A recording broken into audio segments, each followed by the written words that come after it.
Okay, so if we look at the last part of this Bell work, again, there was some data that was taken, and then he, whoever it was, they ran a test to basically determine, do sixth graders and seventh graders spend a different amount of time on homework? And so, of course, we could run through that. That's not our goal right now. The question is, can the assistant principal wanted to kind of change the confidence interval and take the data, and the data is just saying, here are these random sixth grade students, and we're going to figure out how many minutes they spend on homework. So anyways, he wanted to later kind of change this by matching up the highest amount of minutes to the highest amount of minutes, and then turn it into a matched pairs design and use a matched pairs confidence interval. So matched pairs T interval. So is that acceptable? And the short answer, just to kind of wrap that up, is that no, we can't do that. All right, so a matched pair design has to be decided before data has been collected, because you could always, after the fact, after you've collected data, decide to match up the highest with the highest, the middle with the middle, and so on. But for it to be a real matched pairs, you have to base the pairing on a natural relationship between the two. So besides knowing that these two students, A and B, oops, let me change this, A and B, besides knowing that maybe A is the highest for sixth grade and B is the highest for seventh grade, if you knew nothing else about them, you would not have paired those two naturally. So you can't use the data that you collect to post facto come back, turn it into a matched pairs design. Okay, so that's kind of the key idea behind this. And hopefully that makes sense. So that we would answer something to that effect. The match pair has to be a natural pairing that's decided before data has been collected. And that's the shorthand way of saying all that. All right, so you can see we're just going to be doing some practice today. Basically, we're going to run through 2 chi-square goodness of fit tests. And then we're going to be introducing and the conditions that need to be met to do a chi-square goodness of fit test. Or you might see it called a chi-square test for goodness of fit, but it doesn't really matter. Okay, so just to kind of run through the process again, that's what we're doing here. We're not going to get as, I'm not going to get as specific as far as how to answer it exactly the right way. This is going to assume that it was kind of a multiple choice question and you're running through the process so you can just find the answer. All right, so the hypotheses that Carrie should test. Our hypotheses are always set up in a very similar way. So basically, the claimed distribution is correct.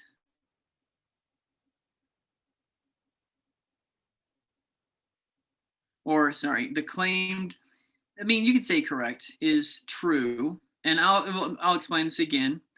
And then the alternative is that the claimed one is not true. Now, I haven't even looked at the scenario yet. So we'll kind of put this into proper context. All right.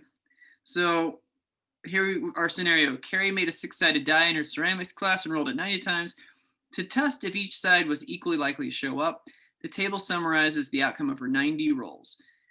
So, of course, our null hypothesis, it doesn't say exactly what is claimed to be true, except it's kind of hidden in there. She wants to make sure that each side is equally likely to show up. So maybe a different way we could phrase this is that each face appears 1/6 of the time. All right. And then maybe the alternative would be each face, or I might phrase it this way. Faces don't don't all, I'm figuring out how to phrase this as I go through. So faces, that's an F right there. Faces, I'm not writing very well today, but it's kind of par for the course with me. Don't all roll 1/6 of the time. So, I mean, this is actually sufficient. You don't have to follow a template. You just kind of look at the scenario that says, we are testing the hypothesis that this is a fair die, that each side rolls the appropriate amount of times. And then the alternative would be that something is not fair about it and they don't all roll 1/6 of the time. Okay, and we don't actually expect it to roll exactly 1/6 of the time, but it should be close. So we're checking to see the results that we get, if it's close enough for us to say like, yeah, that's probably true. Okay, or if it's really far away and we're like, nope, we need to reject this. So the expected count for each of the possible outcomes, we don't have our expected count yet. What we do know is that this was rolled 90 times and we got these specific actual results, observed results. We're going to compare this to estimated counts that we would expect if we rolled 90 times. So essentially what we can do, well, actually, I'll just throw that out there to you guys. What should we do to figure out the expected counts?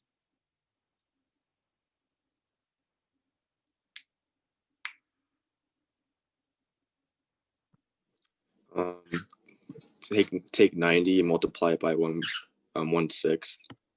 There it is.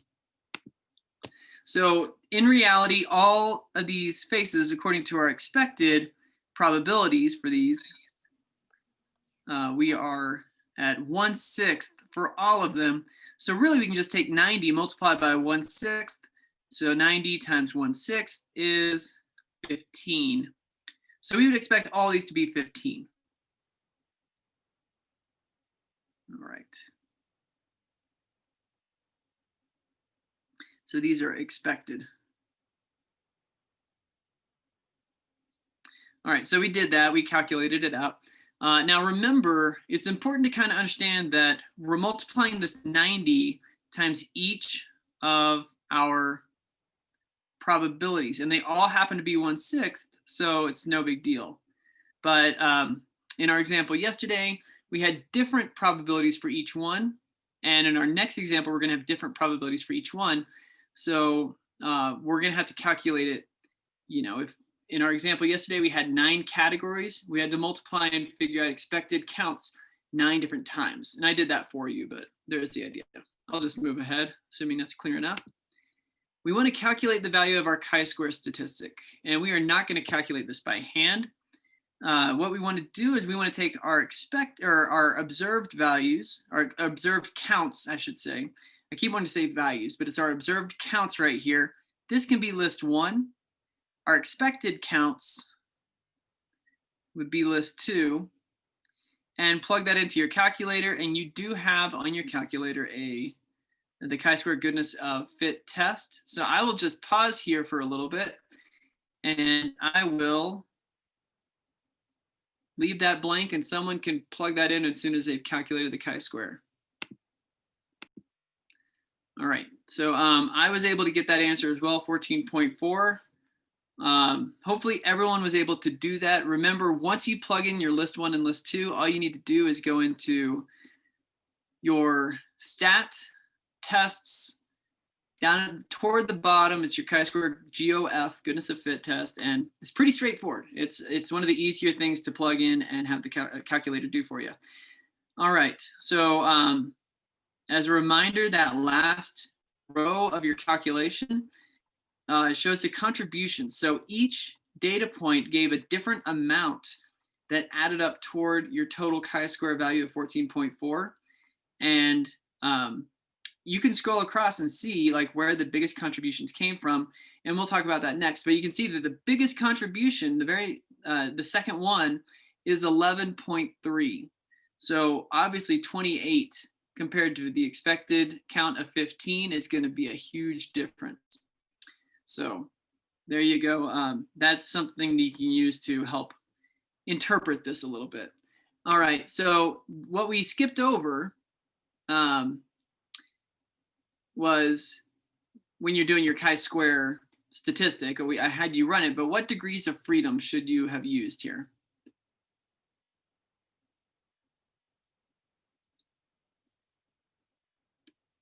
Five.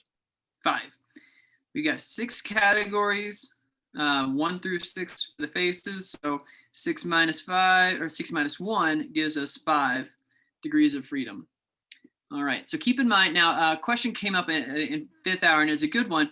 And there was kind of this confusion like, wait, so what does the sample size matter?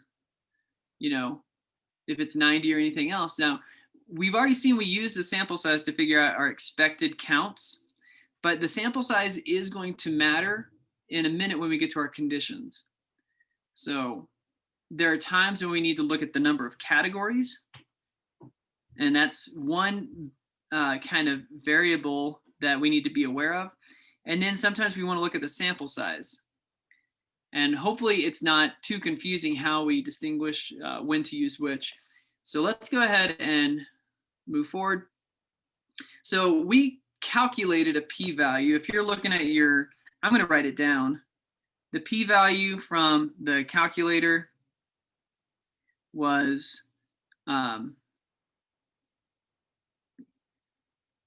write that incorrectly. It was 0.013. So remember that. And of course, you have it on your calculator, so you can just look at it there. But if we were using the table, I'm going to clear this out. Our chi-square value is 14.4.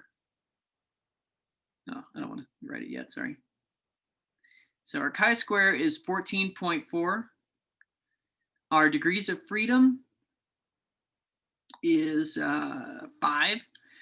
We already calculated a p-value, but I just want to compare here in a second. Was 0.013. All right. So if we didn't calculate the p-value and we had to find this chi-square value by hand, which would have been pretty miserable, what we could do is we could come over here to our degrees of freedom 5 row. So looking at that row and coming across until I found 14.4. You're not going to find 14.4, but I can find that it goes between these two values right here. So 14.4 would live in that range. So knowing that, if I come up to the top, now I want to move up to the very top of these columns, and I can see that the tail probability, you can see P right there. My p-value has to fall between those two values. So according to the table, my p-value is going to be, I'll just abbreviate that to P, though we want to be careful. Of course, P can mean a lot of things in statistics.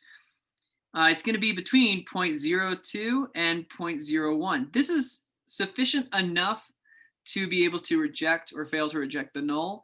But of course, we know more specifically it's 0.013. And sure enough, this is just to confirm our answer and to show that we're using the table correctly.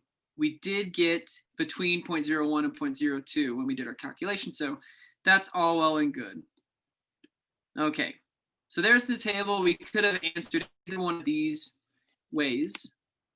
And there we go. So I'm gonna, again, that was just like a quick and dirty run through of the chi-square goodness of fit test. We're gonna go through and we're gonna see kind of the formal way of showing our work and everything like that if it was an FRQ. We'll do that in a minute, but of course, one thing we need to be aware of are the conditions for using the chi-square goodness of fit test. And it's gonna be very familiar, but also a little bit new. So this is not usual. We need to have a random sample. Pretty straightforward and not much to it. Now, when we're rolling that die in the last example, it's random every single time just by virtue of what it is. It's a die that's being rolled. So that was definitely met here. The next one is a 10% rule. And we do have a 10% rule, but here we're looking at the total sample size, not individual category counts. So I want to look at the total sample size. In our last one, it was 90, should be less than 10% of the population size. Now, our last example isn't the best one for this because there is no population size for rolling a die. You can roll that an infinite number of times and it is independent. So the 10% rule is whenever you're sampling without replacement, and you and the probabilities are not independent. So again, like picking someone from the class, I'm rehashing some old concepts here. Picking someone from a class, then that changes the probability who the next person is going to be picked. So we want to make sure it's less than 10% of the population, unless it's independent. If it's independent, so I could put a big or right here. If it's independent samples, like our last example, then this 10% rule doesn't even, it's being met by virtue of the fact that it's independent. Okay, so here we are using sample size N. So that's going to be important. That was the 90. So imagine it was 90 people sorted into 6 categories. We would need to make sure that the 90 people was less than 10% of whatever population of interest is. Okay, pretty clear on that. This one is a little different. It's still large counts, but it's not the large counts that we've been using. For chi-square, this means that the expected count for every category must be at least 5. So remember, before it meant that the number of failures and successes must be at least 10. But here we're saying the expected count for every category must be at least 5. The observed counts don't matter at all. So you only need to calculate the lowest expected count. In our last example, all of them were the same. It was 90 times 1/6, and we got 15. So yeah, we met this condition, no problem. The example we did yesterday, we didn't technically meet this condition, but it was still good just to run through. What else is I going to say here? The purpose for this is to make sure that our calculations work out accurately. Because imagine that your expected count is really, really low, and we can get decimals for expected count. So you could have an expected count of 0.5, and that could really throw off your chi-square statistic. So we want to make sure we have a sufficient count in each category that's expected so that we don't get really crazy chi-squares. Because imagine if it was 0.5 and I'm dividing by expected, or even really strange if I had an expected count of 0.002, and then I had to do my formula, which is observed minus expected divided by expected, and my expected is 0.002, and I'm dividing by that. That's going to be a huge chi-square contribution, almost no matter what. So you can kind of hopefully mathematically see why we want to have at least 5 so that our denominator is not crazy small. Okay, so there we go. We'll run through this for this example, but now for this example, we are going to kind of show it in a more formal way, running through our state plan, do, and conclude process. All right, here's the scenario. Does the warm, sunny weather in warm, sunny parts of Arizona affect a driver's choice of car color? Cass thinks that Arizona drivers might opt for a lighter color with the hope that they will reflect some of the heat from the sun. To see if the distribution of car colors in Oro Valley near Tucson is different from distribution of car colors across North America, she selected a random sample of 300 cars in Oro Valley. The table shows the distribution of car color for Cass's sample in Oro Valley and the distribution of car color in America, North America, according to www.ppg.com. Do these data provide convincing evidence that the distribution of car color in Oro Valley differs from the North American distribution? Okay, so we're not going to see this prompt, though we'll come back to it in a second. So we just got our data to work with. The hypotheses here is that, remember, it's our no change hypothesis, is that basically, yeah, Oro Valley in North America, there's no difference in distribution. So our null hypothesis is that Oro Valley and North America have the same distribution.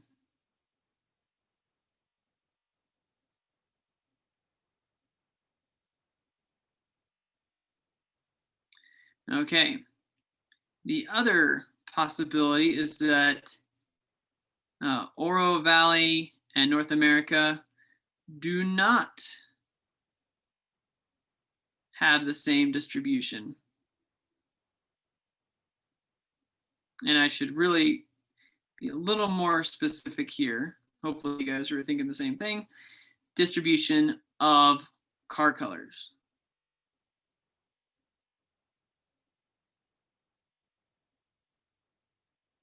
All right, nothing wrong with those hypotheses right there. It's not, you can see it's not like you have to follow a specific format. You could say something that the claimed distribution of Oro Valley and North American car color distributions are the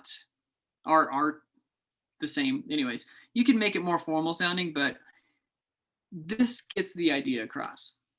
All right. The significance level, we can pick this. If it doesn't tell you anything else, it's always good. Just go with the 0.05 significance level. This is still just a significance test. We're not doing a lot of the process any differently than we did before. We just have a couple of different calculations and different things to do here.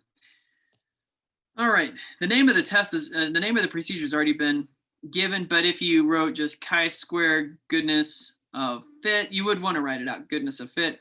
That also works. You know, nothing to that. Check conditions, random, 10%, and I'll put large counts, which is really kind of your normal test. All right, now I want to go back to the prompt for just a second because we lost it. And if I read this, I'm checking for randomness, and you can see right here a random sample of 300 cars in Oro Valley. So good, that's all I really needed to see there. Is it random? Yes, it is a random sample. Okay. So the 10% condition, she sampled 300 cars. For this to be true, we have to assume there are at least 3,000 cars in Oro Valley, because this is, you know, supposed to represent Oro Valley. So here's what we'll do. We will say this meets, but it's always good not just put a check mark. And I don't always model this very well, so I'm going to write it out. I'm going to say,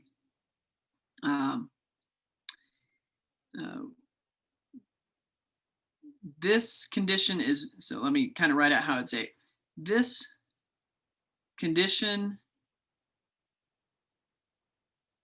is met because we assume Oro Valley has at least 3,000 cars. Okay, so there we go. Large counts. Now this is where we want to take the smallest, I'll just write this out, smallest expected count has to be greater than or equal to 5. So I don't need to calculate all of these. Instead, I just want to see, well, I can tell that green right here at 2% is the lowest proportion. So if I multiply the sample size times 2%, 300 times 0.02, maybe I should actually do this down here. 300 times 0.02 equals 6. So therefore 6 is greater than or equal to 5. And yes, we've met this condition.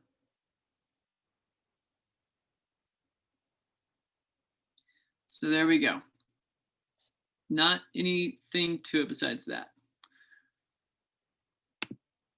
All right, now I can get a little more into the nitty gritty, all the calculations.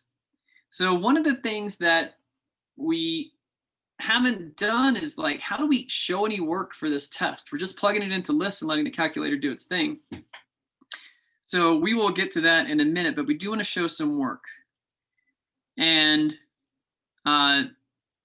my specific formula, this is a chi-square statistic. This is provided by the AP on the formula sheet. So it's going to be, your chi-square will equal the sum of your observed minus the expected squared divided by the expected.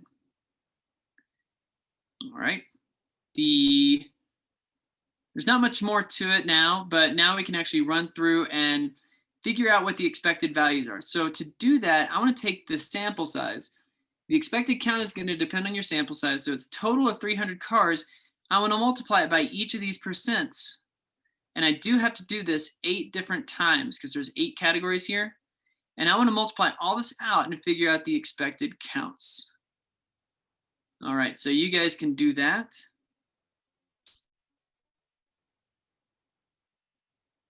All right, and you can compare what you get to what I'm about to write on screen.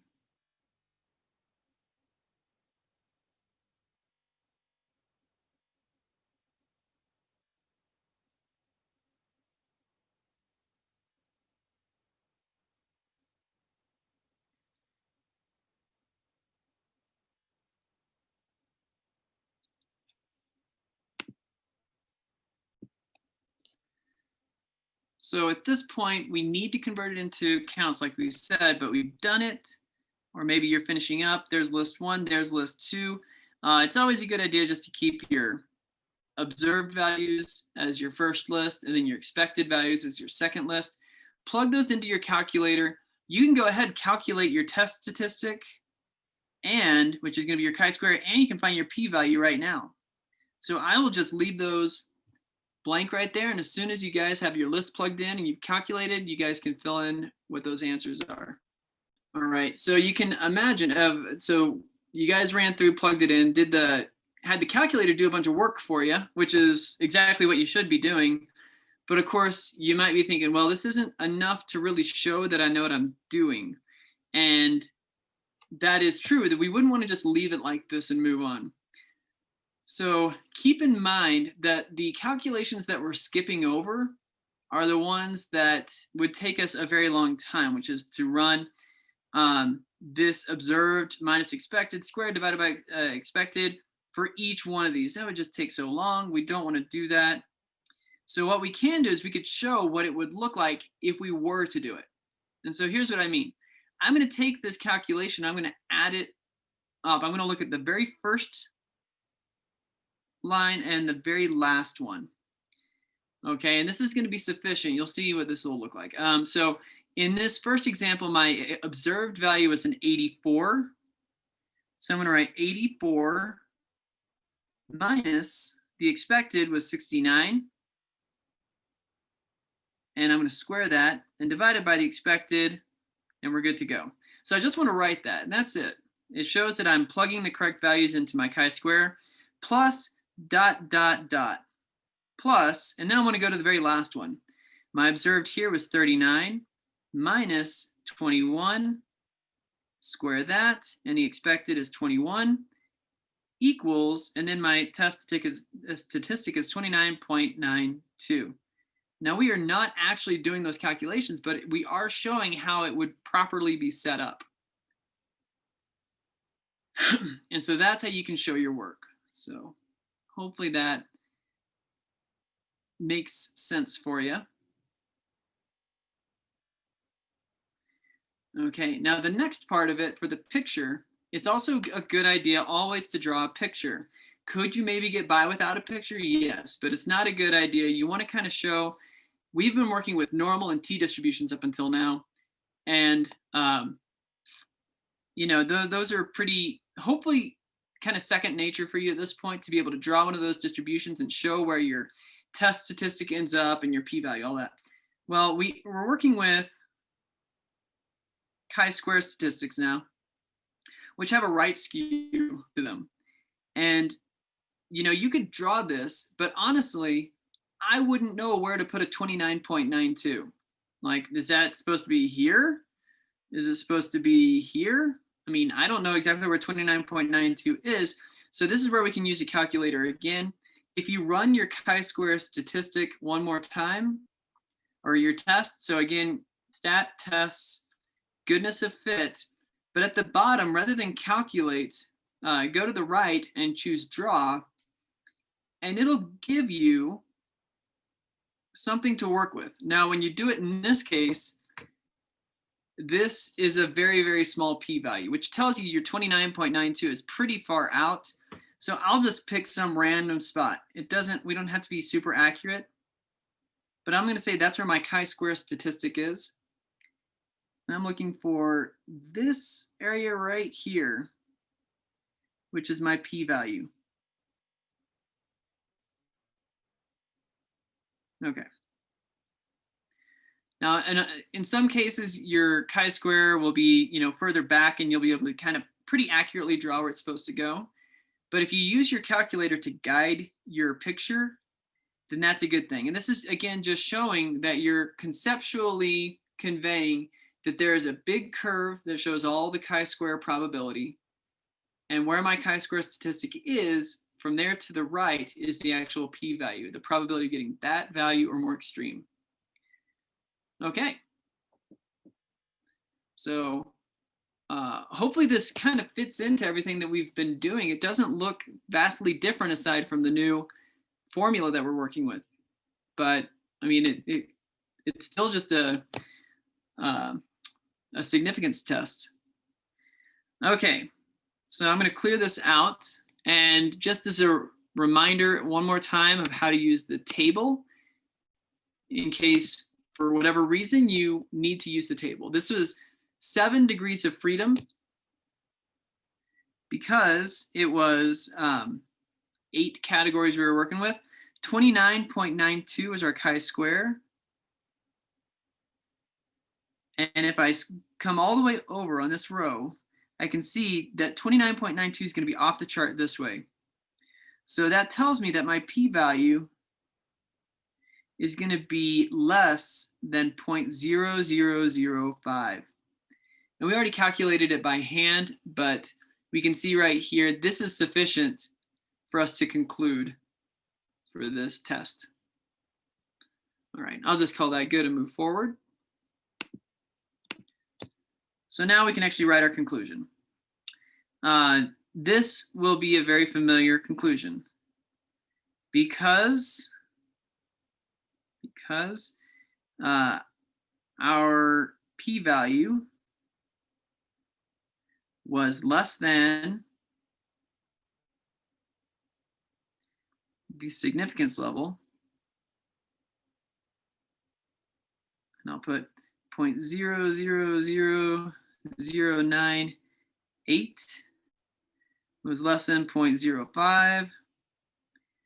We reject the null hypothesis.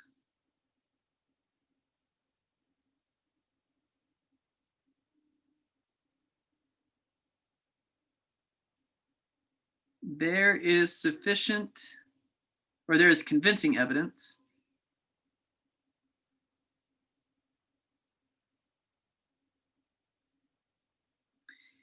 that Oro Valley and North American car color distributions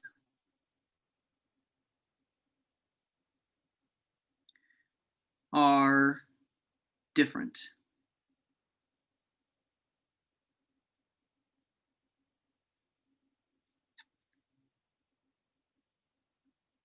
I'll pause there for a second.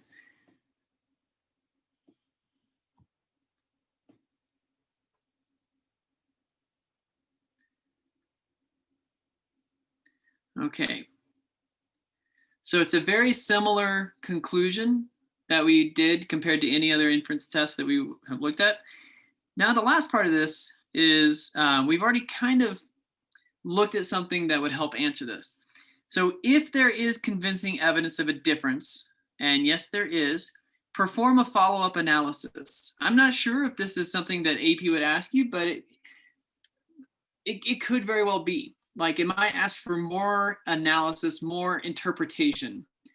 And this is where I want to draw your attention back to. Go ahead, perform that chi-square test on your calculator again. You don't have to re-put the data in, just calculate it this time. And notice that contributions, actually before we start panning across on contributions, let's come up here and figure out where the biggest differences are.